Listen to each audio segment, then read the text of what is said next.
KLNTV 시청자 여러분 안녕하십니까, 김지혜입니다. 민선 6기 반환점을 맞아 자치단체장에게 직접 듣는 특별 대담 시간. 오늘은 백제마을 역사 유적 도시 대한민국 식품산업의 메카 익산시를 찾아왔습니다. 네, 시장님 안녕하세요. 예, 안녕하세요. 네, 얼마 전 취임 100일을 맞으셨죠? 예. 네, 제 시장님께서는 아마 후반기가 진짜 시작이 아닐까 생각되는데요. 성과를 내기엔 짧은 시간이었지만 그래도 가장 보람 있었던 일을 꼽으신다면 어떤 게 있을까요? 사실은 이제 100일 지나서 이제 그동안에는 좀 이제 예를 했던 기간이라 본다면은 지금 이제 본격적으로 시정을 챙겨야 되는 기간이라 생각을 합니다.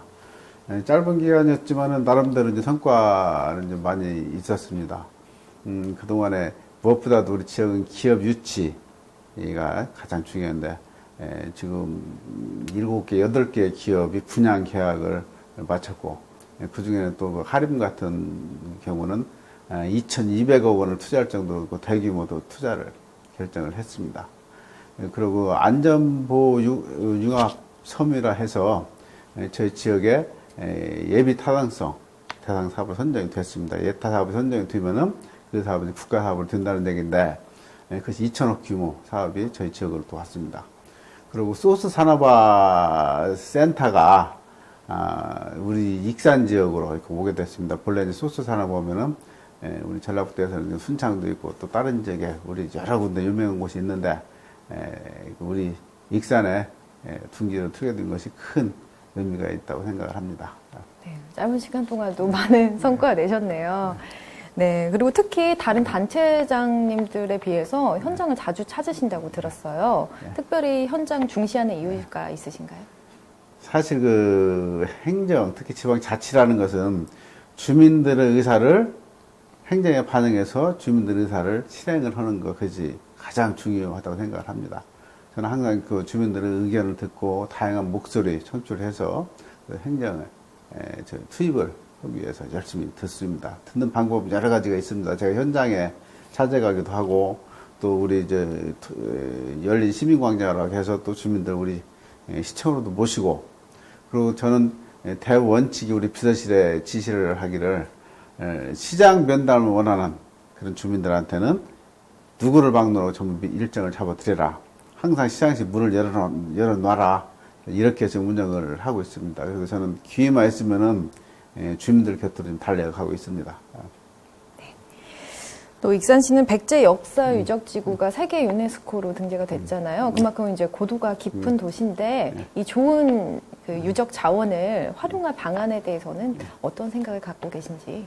사실 우리가 아주 중요한 역사 유물들을 많이 가지고 있는데, 자치단체로서는 더 중요한 것이 이 활용하는 문제거든요. 이제 관광산업하고 이제 연계시키는 문제인데, 지금 저희 지역이 유물 발굴이 시작한 지가 벌써 30년, 40년째 지금 되고 있습니다. 계속 발굴만 하고 있으니까 우리 시민들도 답답해 하시고, 또 관광객들도 뭔가 볼 것이 있는가 싶어서 와보면은 아무것도 보이는 것이 없거든요. 그러니까 실망을 하고 돌아가시고 그러는데, 우리 지역의 그 유물들이 그 매장 문화재이기 때문에 특성상 땅속에 다 들어있어서 이제 그렇거든요. 그렇다면은 그것을 다른 지역 같이 완성품을 만들어서 보여주려고 하지 말고, 그것을 발굴하고 복원해 가는 그 과정, 이 과정을 관광 상품화해 두겠다. 그렇게 해서 저희도 이제 소프트웨어 중심으로 지금 많은 콘텐츠를 만들어 가고 있습니다. 거기에 우리 지역에는 설화도 많이 있고 스토리 많이 있지 않습니까? 그리고 또 지금 예를 들어서 미륵사 탑 같은 경우는 복원하는 과정을 아주 투명하게, 지금 현재는 불투명하게 다 씌워놨어요. 그 지붕같이. 그래서 밖에서 볼 때는 안에서 무슨 일이 일어났는지 전혀 알 수가 없는데, 투명한 그런 이제 벽면을 만들어서 공개를 하고, 왕궁리 그 유적지 같은 경우도 완전히 우리가 이제 담장 전부 다 그 이제 발굴했지 않습니까? 거기에 뭐 부엌이랄지 공방터랄지 화장실이랄지 그 정원, 후원 정원이랄지 이런 것들이 다 이제 드러났거든요. 그런 것들을 유형이라도 볼 수 있게 저희들이 복원을 해서 시민들이 왕궁리에 가면은 1500년 전에 우리 조상들은 이런 곳에서 이렇게 살았겠구나 하는 것을 상상을 할 수 있을 정도로 관광 상품화를 좀 하고 있습니다. 그 과정, 그 발굴 과정까지 예, 관광 상품으로 이제 생각을 하시는. 예, 그렇습니다. 네. 예. 그렇군요.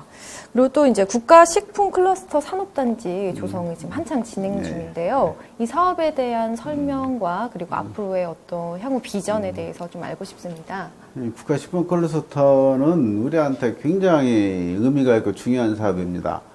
대한민국의 농업을 다시 한번 이렇게 세울 수 있는 그런 중요한 기회가 되고요.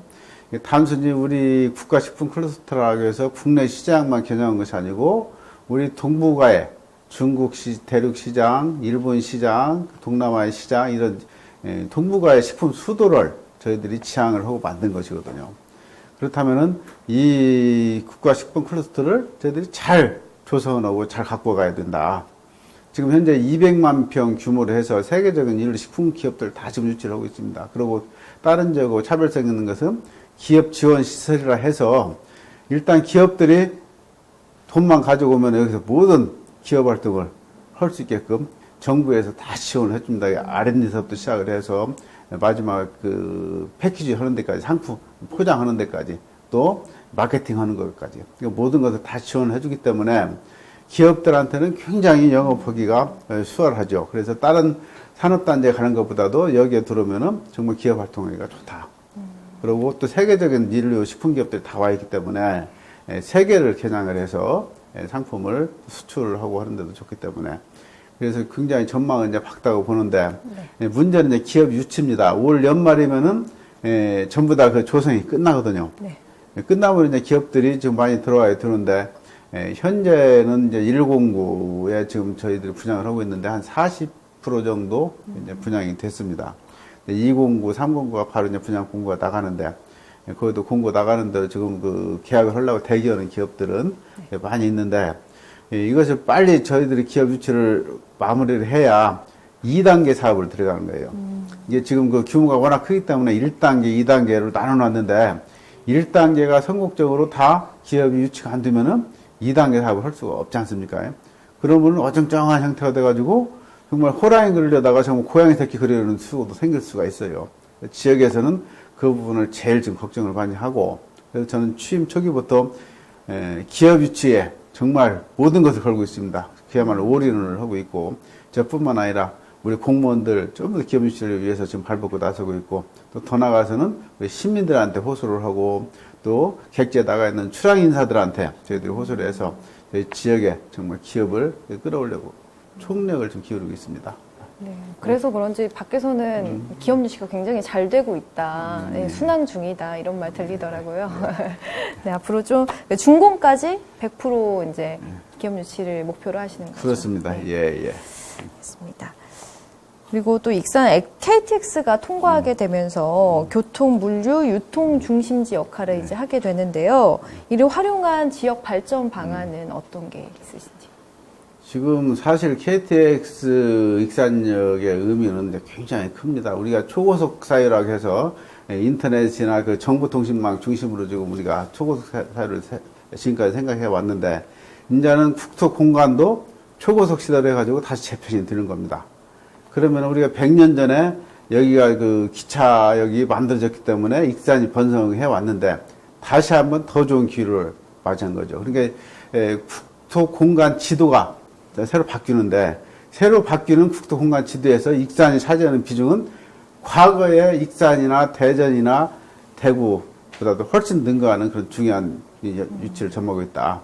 지금 우리 익산역의 KTX역만 지금 노선이 3개가 지금 교차를 하지 않습니까? 전라선, 호남선에다가 또 서대전을 거쳐서 익산으로 익산선이 있어요. 거기다가 또 여기에는 기존 철도가 전라선, 호남선에다가 장항선이 또 교차를 하고 있지 않습니까?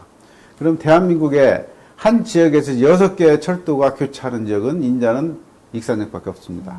지금은 대전역도 이제 갈라졌고 대구역도 갈라졌고 그래서 이렇게 좋은 여건을 가지고 있기 때문에 저희가 이걸 충분히 살려야 된다. 그래서 저는 이제 이곳을 무엇보다도 익산 시민들만 사용하는 역전이 아니고 전라북도 도민들이 사용하는 전라북도 도민들의 역으로 만들어야 되겠다. 그래서 제가 지금 주장하는 것이 각 지역에서 군산이나 전주에서 쉽게 접근할 수 있도록 광역 전철망을 만들자. 우리도 서울같이 전철을 놓자. 그러면 이제 그게 어마어마한 사업같이 생각이 드는데 의외로 쉽게 할 수 있는 이제 방법이 있습니다. 어떻게 해요? 기존 철도망 있잖아요. 네. 기존 철도에다가 전철의 시설을 갖춰놓으면은 서울 가보셨죠? 네. 서울에서 그러면은 청량리에서 그 의정부까지 노선이 이렇게 국철구간이에요. 근데 그 국철구간인지 아닌지 일반 전철구간인지 전혀 구분이 안 될 정도로 편의시설을 잘 갖춰놨잖아요. 네? 그런 식으로 그 국철구간을 그렇게 이용하자는 건데 국철도 다니고 네. 기차도 다니고 전철도 다니고 전철은 샤틀같이 한 양이나 두 양짜리 해가지고 수시로 돌려주면 되거든요. 그렇게 되면은 정말로 편리하게 그 전철을 이용할 수 있기 때문에 익산역이 정말 탄력을 받을 수 있는 대한민국의 물리 중심 도시가 될 수 있을 것이다. 저는 이제 그런 구상을 좀 하고 있습니다.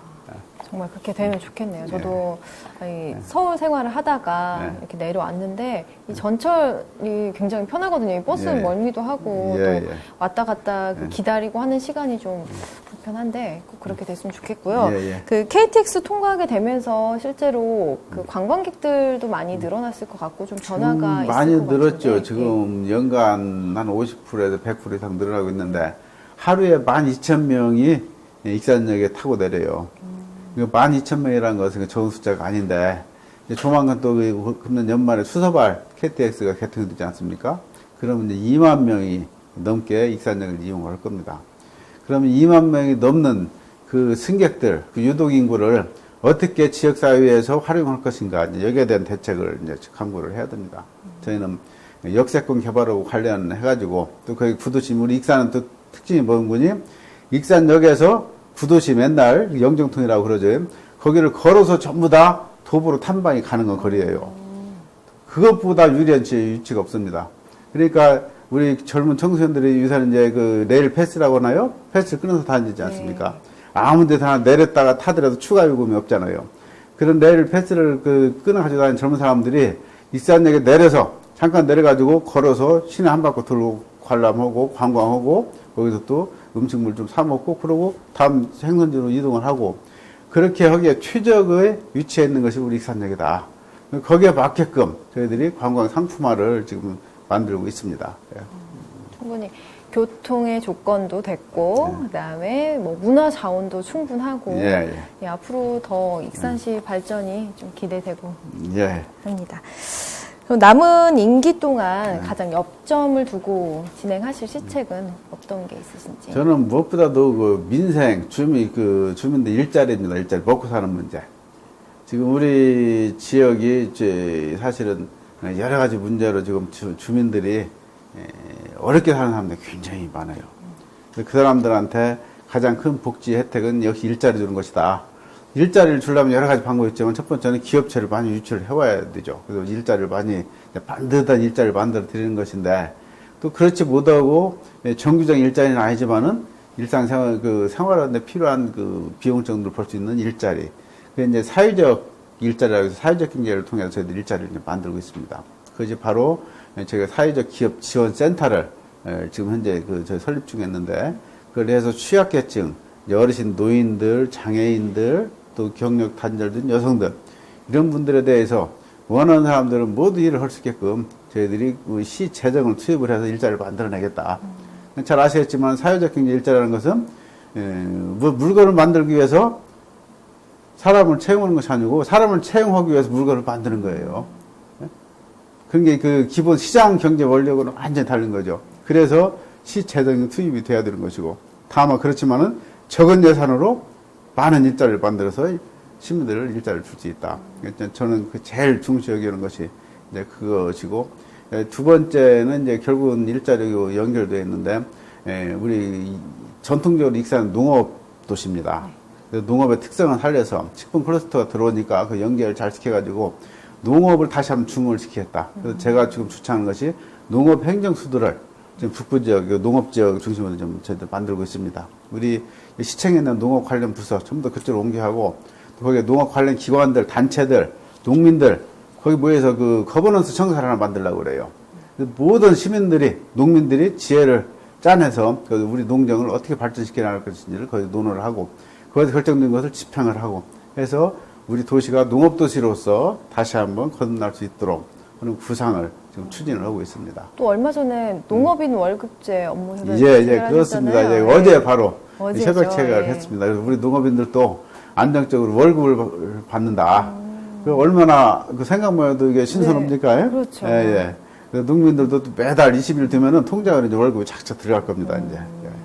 농업을 하는데 좀 어려움이 많은데 훨씬 농민들에게 도움이 되고 힘이 될 것 같아요. 네. 그리고 이제 마지막인데요. 벌써 이렇게 시간이 빨리 지나네요. 저희 익산 시민들에게 당부하고 싶은 말씀 있으시면 남겨주시죠. 우리 시민 여러분, 저희 더위 얼마나 고생이 많으십니까? 우리 지역이 지금 최근에 많은 그 움직임 동력이 보인다는 말씀들을 많이 합니다. 그렇습니다. 우리 시민들의 힘을 합하면은 우리가 못할 일은 하나도 없다. 그래서 우리가 서로 조금씩 양보하고 서로 힘을 합해서 지역 발전을 위해서 이렇게 노력을 한다면은 우리 지역도 빠른 시일 내에 다른 지역과 어깨를 나란히 하고 이렇게 발전대회, 성장대회에 설 걸로 생각을 합니다. 그래서 시민 여러분들의 각별한 협조 좀 부탁을 드리고 이 무더위에 정말 건강 잘 챙기시기 바랍니다. 감사합니다. 네, 시장님 오늘 좋은 말씀 감사드립니다. 고맙습니다. 시민들이 정말 필요로 하는 현실에 맞는 정책을 세우기 위해서 현장의 소리에 귀 기울이시는 정헌율 익산시장님과 이야기 나눠봤는데요. 후반기에 더욱 활발한 활동 기대해 보겠습니다.